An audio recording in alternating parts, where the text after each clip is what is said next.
بن زید انصاری رضی اللہ تعالیٰ عنہ، آپ کو جب پتہ چلا کہ رسول کریم صلی اللہ علیہ وسلم کا انتقال ہو گیا ہے،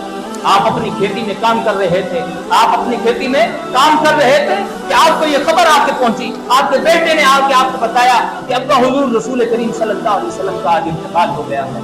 تو آپ نے عرض کی، آپ نے کہا کہ بتاؤ بیٹا کیا یہ بات سچ ہے؟ آپ سچ کہہ رہے ہو کہ واقعی رسول اللہ کا انتقال ہو گیا؟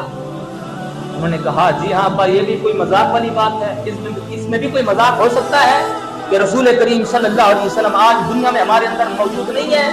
آج ہمیں چھوڑ کر چلے گئے۔ حضرت عبداللہ بن زید انصاری آپ وہیں پر کھڑے ہو کر یہ دعا کرنے لگے، اللہم اذہب بصری حتی لا ارا بعد حبیبی محمد احدا فکف بصرہ۔ آپ نے وہیں پر کھڑے ہو کر ہاتھ اٹھا لیے، عرض کرنے لگے کہ یا اللہ،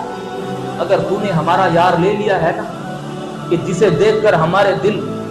دل جناب والا خوش ہو جایا کرتے تھے، اگر تو نے وہ یار ہم سے لے لیا ہے تو پھر میں عبداللہ بن زید یہ دعا کرتا ہوں، یا اللہ اب میری آنکھیں بھی لے لے کہ میں مصطفیٰ کے چہرے کے بعد کسی اور کا چہرہ دیکھنا نہیں چاہتا۔ اور فرمایا کہ آپ اتنے مستجاب الدعوات تھے کہ اسی وقت آپ کی دعا قبول ہوئی، فکف بصرہ، آپ کی بینائی اسی وقت